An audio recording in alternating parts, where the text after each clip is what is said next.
Hello, welcome to the 2021 AC Wainwright Global Life Sciences Conference. I'm Vernon Bernardino, Senior Analyst at AC Wainwright. Our next company is Dyadic Biopharmaceuticals, ticker DYAI.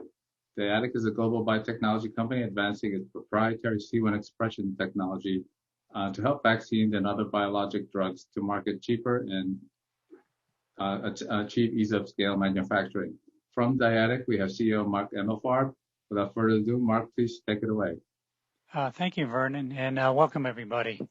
So 2020 pandemic helped change the speed of adoption and use of our C1 gene expression platform. We and a growing number of scientists worldwide believe that the Dyadic C1 technology and our hyperproductive C1 cell lines is going to speed the development, lower the cost, and improve the manufacturing processing of vaccines and drugs. It's an ideal solution for producing massive quantities of what the world needs today. I want to remind you to review our prior filings, including our risk factors, as well as information on our website and other public disclosures, as information related to our science and our business is constantly changing, which may be material to investors. There's a global unmet need for affordable, safe, and effective recombinant antigen viral vaccines, monoclonal antibodies, and other therapeutic drugs for global health equity. In addition to a growing number of traditional vaccine and drug opportunities where we are applying our C1 technology for use in animal and human health, the COVID-19 pandemic has left the world in chaos. The SARS-CoV-2 variants, such as the South African, Brazilian, New York, Californian, and other SARS-CoV-2 variants are adding greater complexity to this situation. We and our international collaborators are developing genetically engineered, hyperproductive, thermophilic, filamentous fungal C1 cells for vaccine and antibody product production in greater amounts, which we believe can be manufactured in shorter times and more affordably than traditional mammalian, insect, baculovirus, and other commercial cell lines. The world and governments are focused more than ever on global health equity.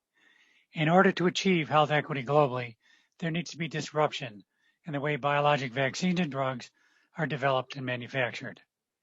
We at Dyadic, along with other government, academic, and industry collaborators, are developing what we believe is a highly disruptive biologics manufacturing platform that is beginning to demonstrate the potential to revolutionize the way animal and human health biologics are developed and produced.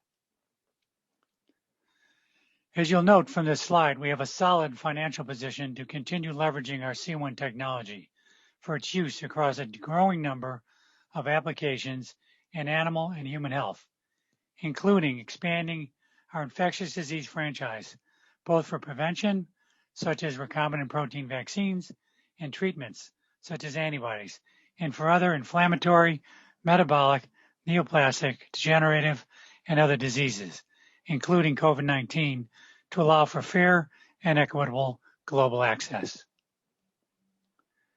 During today's presentation, I will highlight a few of the growing number of non-COVID-19 related vaccine and drug product and market opportunities that we are developing in our own pipeline of product candidates, along with product candidates in animal and human health in some of the fully funded collaborations that we're carrying out with our world-class global strategic partners.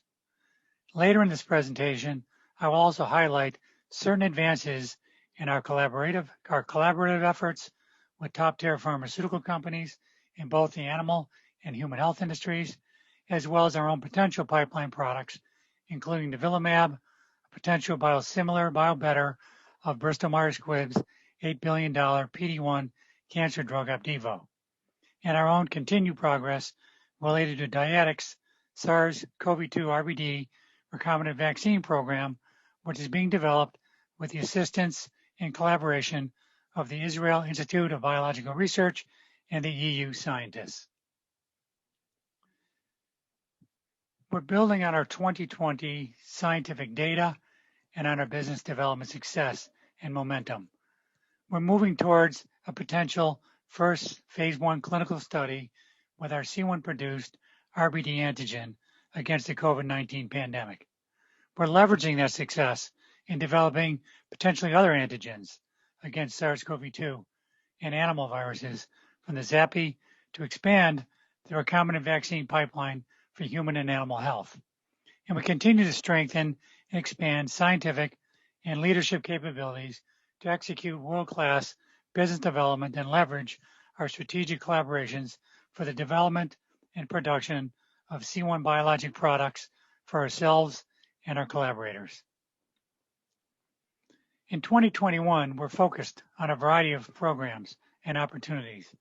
First and foremost, we're focused on continuing to advance our science as we continue to fine-tune the C1 technology platform to make recombinant vaccines quicker, faster, and more affordably that can be scaled up easily, tech transferred globally very rapidly, that can make massive amounts of vaccines and proteins at very low cost. We're continuing to prepare for our potential first human phase 1 clinical trial to prove safety and efficacy, proof of concept in humans. We're expanding the RBD antigen portfolio to be able to quickly respond against SARS-CoV-2 variants like the South African variant or the Brazilian variant or others. We continue to advance the commercial recombinant antigen vaccine product candidates into animal trials and global animal health companies. We're generating additional safety and efficacy data within ZAPI and otherwise, including extended trials with the ZAPI group of scientists related to the SPV antigen and the RVFV antigen, which have already proven safe and effective in 2020 during the ZAPI trials in cattle, sheep, and mice. We continue to advance the immunotherapeutic monoclonal antibody with top-tier biopharmaceutical companies, including working with one of our top-tier pharmaceutical companies that has registrational potential in oncology. We're continuing to advance immunotherapeutic bispecific monoclonal antibodies and other proteins with top-tier pharmaceutical companies, including with registrational potential in autoimmune disease with one of our collaborators. In addition, part of the glycoengineering effort, which we're using nivolumab, the biosimilar biobattle potential of Opdivo, as a mAb product candidate, as well as a demonstration of the glycoengineering of the C1 cell line to produce monoclonal antibodies with human-like glycan structures. Our program with the European Union, the Zoonosis Anticipation Preparative Initiative, led us to generate significant data. Within this collaboration, we succeeded on many fronts, which we'll get into here as we come. You'll see here there are links to the full conference, which took 2 days, 4 sessions, that you can click on each one individually or the whole conference in general. I now would like to play for you one of the comments from one of the scientists, Dr. Albert Hosterhaus, the Erasmus Medical Center, who is a leading coronavirus expert in the world.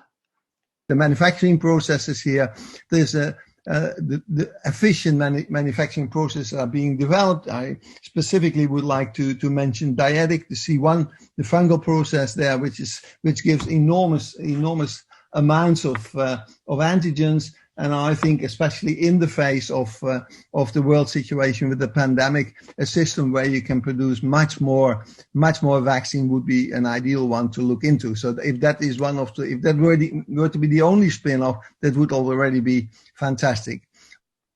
So I'd like to highlight within the ZAPI conference, which took 2 days and with I think over 8 hours of presentations, which covered 5 years of research and development, as Dr. Osterhaus points out, if nothing else came out of ZAPI, and a lot did, this C1 technology platform's development, its proof of productivity, safety, and efficacy in cattle, in sheep, and mice have led us to the forefront of being able to make recombinant vaccines for the pandemic and otherwise at quantities with safety and efficacy, which we expect to prove in humans later this year. The manufacturing An additional comment to hear from another scientist who's not in an academic, but with Boehringer Ingelheim, is Dr. Alexander Brix. However, if we look at the subunit production that was just also described by Ronan, it is pretty clear that the C1 expression or using the C1 platform is the key advantage here for, as it's described, for yields, but also DSP, purification. We don't have to compare those numbers again, but as Ronan described, there's grams per liter base yields, and in terms of surge capacity, that is what we need. And therefore, for further development, C1 now is or has been chosen as the production host for those subunits. Fast development, and I repeat again, sufficient amounts. And what's also very important then from an industry perspective is the reduced fermentation volumes. We don't need 4, 5, 6,000 liters. We maybe need 10, 50, 100. And we can use smaller systems and more flexible systems, obviously. And I think as it's written here, that's exactly what we want to have. And it's exactly in line with the ZAPI objectives. So here, once again, which is repeated multiple times during this 2 days reviewing of the 5 years of development, is the C1 technology has proven to outperform the other technologies. And we'll get into that. However, if you on the next slide. So in this particular case, over that 5-year period, there was a competitive process between E. coli, insect cells like baculovirus, and other cell lines. In the case of C1 and the Schmallenberg virus, the SPV antigen, which is one of the model antigens used in the ZAPI program, not only did we prove safety and efficacy, but we demonstrated 300 times greater productivity than insect cells, baculovirus. It may be interesting to note that insect cells or baculovirus is what's being used by Novavax and Sanofi in their SARS-CoV-2 programs and their influenza programs. In addition to the SPV antigen produced from C1, we also produced a RVFV antigen for the Rift Valley fever virus. And again, C1 outshined the competition by even greater than 300-fold in terms of comparison to insect cells or baculovirus. So it seems to be that we have an incredible opportunity to bring a very powerful recombinant vaccine platform for traditional vaccines, as well as for pandemics today and pandemics in the future, as well as boosts and other opportunities. So one of the other strategic collaborations, in addition to the 5-year program with the ZAPI scientists in Europe, was with the Israel Institute for Biological Research. This collaboration began in January 2018, 2 years before the onset of the pandemic. Initially, the IIBR and Dyadic successfully developed an FC fusion enzyme produced using C1 cells. This enzyme has the potential to act as a chemical countermeasure against WMD toxin human nerve agents. Based on the IIBR's successful experience with C1, such as we saw with the ZAPI program, when the COVID-19 pandemic surfaced, the IIBR assigned 50 scientists to develop countermeasures against the SARS-CoV-2 virus. This included development efforts in collaboration with Dyadic. The IIBR has developed a SARS-CoV-2 vaccine candidate that is produced from C1 that shows very high levels of antibody binding and neutralization. Based on these results, the IIBR carried out a successful animal trial with mice that showed similar encouraging and exciting results. And this led the IIBR to carry out a challenge study using transgenic mice expressing human ACE2. The transgenic ACE2 mice were vaccinated with the C1-produced SARS-CoV-2 RBD vaccine candidate and were challenged with the live SARS-CoV-2 virus. The data from this challenge study is being analyzed as we speak and is expected to be reported later this month. This slide is an indication of some of the infrastructure and the experience we've gained using C1 during this pandemic. We've developed rapidly multiple cell lines with C1, the SARS-CoV-2 RBD by itself, the SARS-CoV-2 RBD with a spike tag to make nanoparticles, the full spike protein with a SARS-CoV-2 spike tag to make nanoparticles, an RBD-FC, and a SARS-CoV-2 antibody. In addition to having stable cell lines that we can develop very rapidly that can produce high levels of proteins, we've now aligned ourselves with some of the world's top COVID, MERS, SARS, infectious disease scientists, from Oslo University on influenza, University of Utrecht, Erasmus Medical Center on COVID-19 programs, where they can conduct animal studies. And we have conducted multiple animal studies in mice all over the world using these different candidates. In addition to that, we have Parexel, which is one of the leading regulatory and CMC consultation companies towards accelerated licensure. We formed up a collaboration to do cGMP manufacturing for toxicology and clinical trial material with Biotechnology General of Israel, a Ferring company. And overseeing the coordination of the clinical trials of the upcoming anticipated human clinical trial in phase 1 is CR2O, who is a very experienced clinical trial oversight company. So what this has brought us is that a biotech company, not just Dyadic, can identify a gene sequence. We could rapidly make stable cell lines, turn those over to our partners, and carry out and conduct animal studies. We have oversight from regulatory and CMC consultation, cGMP manufacturing, collaboration with BTG and others, and of course, oversight of clinical trials. So we could take a phase 1 all the way through phase 1 or phase 2 program very rapidly, very cost effectively for a COVID-19 or traditional vaccines or drugs. One of the advantages is because of our hyperproductivity of C1, we're evaluating and starting to look at and starting to develop potential trivalent or multivalent or tetravalent recombinant variant antigens. As you know, we have these variants, again, the South Africa, the New York, the California, the Brazilian. We believe because of the power and the productivity and the speed in which we can develop antigens and produce these antigens in single-use and stainless steel microbial fermenters that are standard and virtually available in every country on the planet.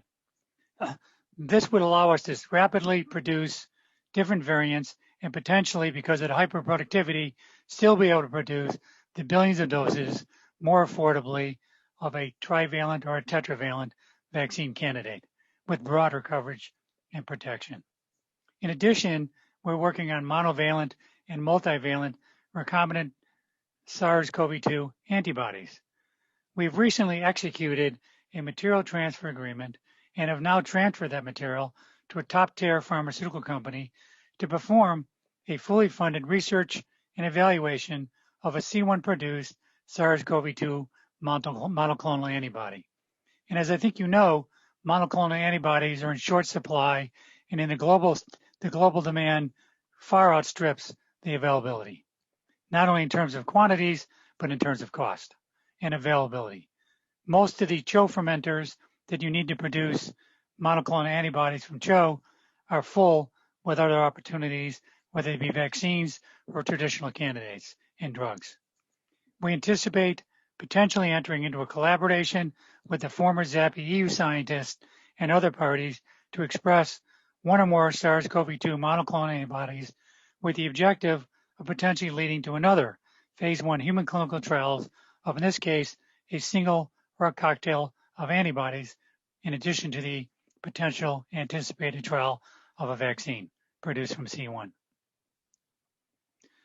So here again, in 2020, we carried out a number of technology transfers of our C1 cells and manufacturing protocols with pharmaceutical and biotech companies on a global basis, including, amongst others, WuXi Biologics and a tool supplier of an affiliate of a big pharmaceutical company.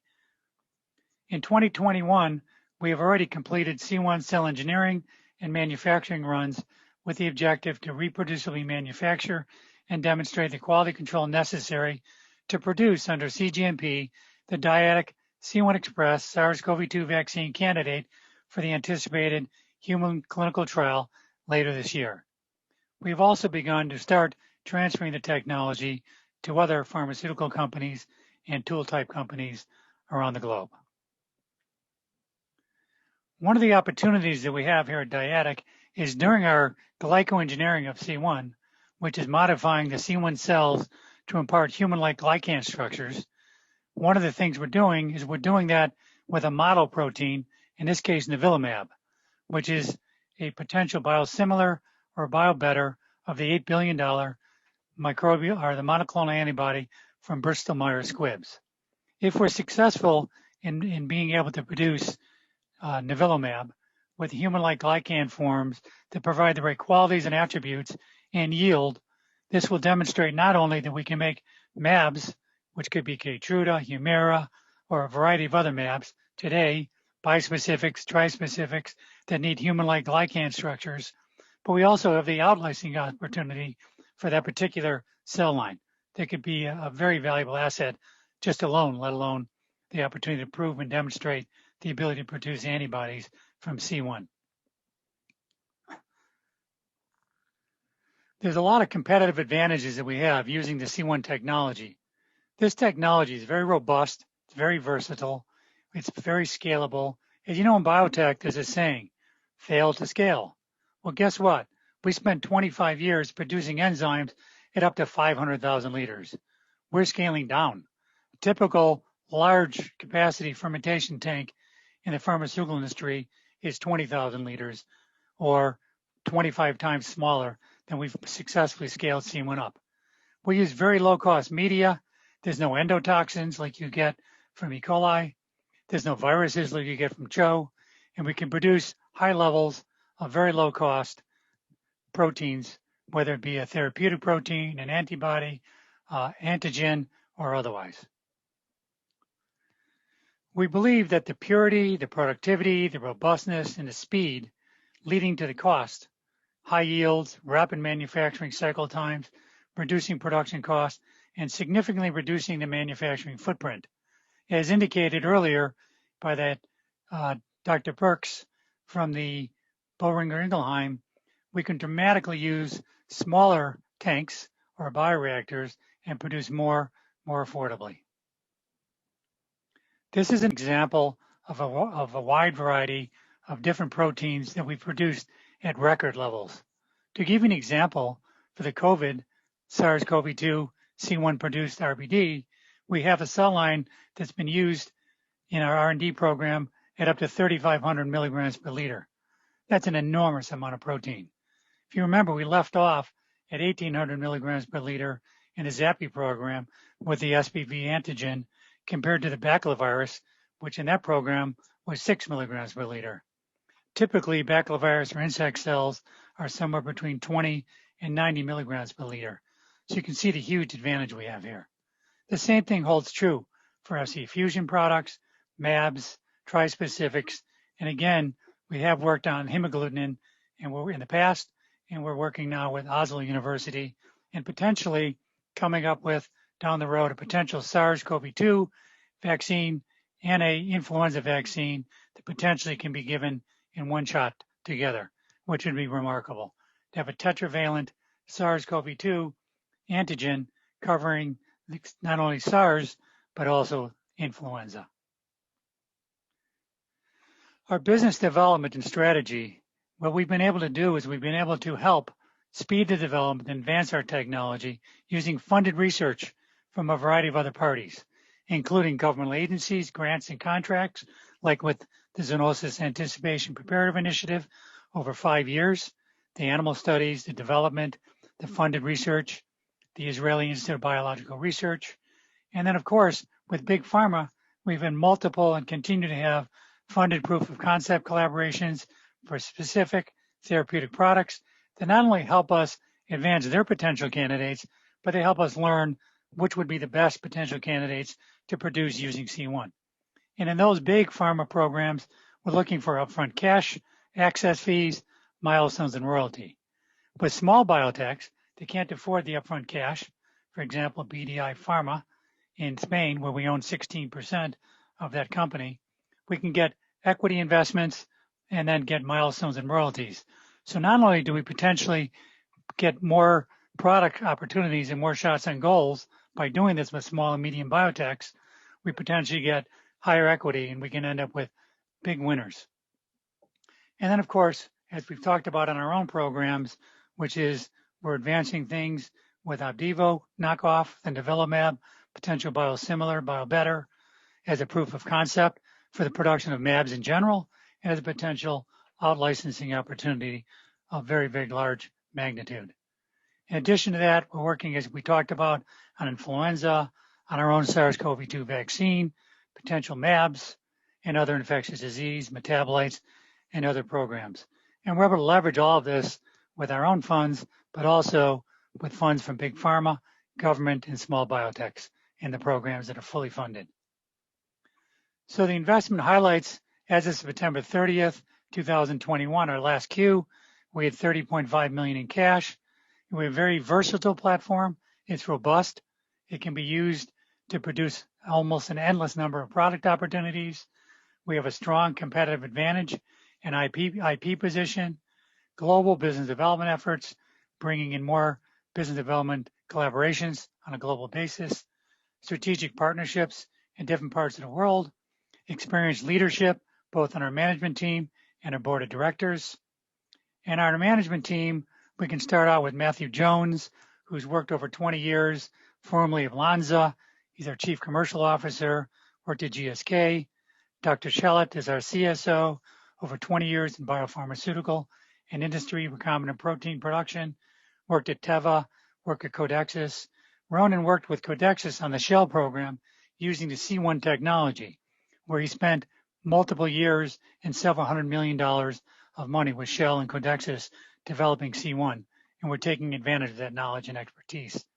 Ping Rawson, our chief financial officer, has 20 plus years of finance and accounting experience. And I, of course, am the founder and CEO of Dyadic and have brought this incredibly powerful capability forth to help solve the world's health inequities, but also to launch animal and human health products faster, at larger volumes, and flexible scales more affordably. Our board of directors is phenomenal. These people are hands-on.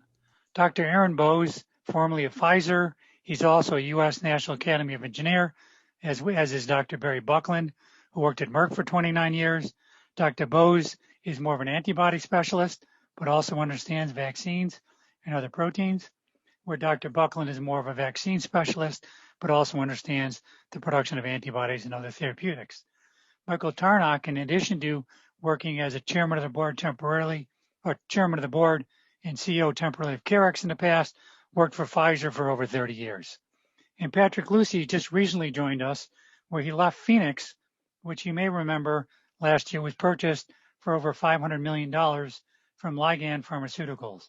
And Pat has spent 20 plus years working on bioprocess development with a bacterial system called Zoonosis. And Zoonosis can make non-glycoproteins. Dyadic's C1 technology can make non-glycoproteins and the more valuable glycoproteins. So we think the value creation and why Pat joined us is significantly larger, broader, and deeper than you can with a bacterial system. So again, the global need for rapid, safe, scalable vaccine, antigen, and antibody manufacturing, whether it's for a pandemic or just traditional prescription drugs and vaccines, there's unmet needs.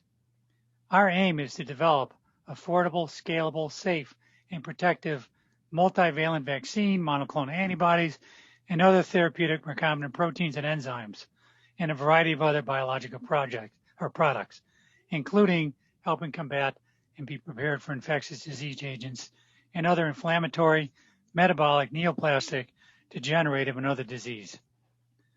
Our fungal C1 cell line has been developed over 2.5 decades to produce large amounts of protein very rapidly at very low cost at flexible commercial scales. We believe that we can launch multiple product opportunities for Dyadic itself. We can collaborate and help hundreds, if not thousands, of potential opportunities over the next decade, and in the near term, dozens of opportunities for big pharma, both in animal and human health, and government agencies. In the case of the C1 cell manufacturing vaccine opportunities, you may think that everybody's out today with Pfizer, Moderna, and now J&J, But I can assure you there are people coming up with better, more interesting vaccine candidates that can potentially provide more varieties and more coverage of the variants, including some of the ones that we're looking at developing on our own, the trivalent or tetravalent vaccine candidates. So in summary, our goals and vision in the near term is to accelerate the adoption and use of C1 cells so that ultimately C1, like E. coli or CHO, is in most, if not all, manufacturing facilities on the planet over time. Our strategy is to deliver thermophilic filamentous fungal cells from C1 that produce high levels of low-cost proteins so we can make healthcare more affordable and accessible to billions of people globally. We want to expand our infectious disease franchise through the Zoonosis Anticipation Preparative Initiative, the IIBR efforts, and our other efforts on influenza. We've demonstrated clear and convincing data that we can not only make massive amounts of antigens rapidly and at low cost at flexible scale, but we can do so with safety and efficacy in cattle, in sheep, and in mice, and we're heading towards humans. The potential to advance immunobiological vaccines, antibodies, and other proteins into clinical trials is virtually endless. We're extending the C1 cell recombinant glycoprotein manufacturing technology into new areas, including autoimmunity, degeneration, inflammation, oncology, etc. And we're expanding our global footprint within North and South America, Europe, Africa, Asia, and India. And we continue to build and expand on our highly experienced, intelligent, creative, ethical professionals as we continue to build a global reputation for a breakthrough, potential disruptive way to speed the development and lower the cost of biologics for a growing and expanding global need. And with that, I thank you very much, and feel free to contact me at my email listed here, or take and learn more information on our website at www.dyadic.com or on our NASDAQ DYAI listing. And I want to thank you for this opportunity. Thank you, Mark. That was a well-done update and presentation of the C1 technology. We want to thank you and our viewers for learning about Dyadic International. Have a good day, and please do view our other presentations during the H.C. Wainwright Conference. Thank you, Mark. Thank you, Vernon.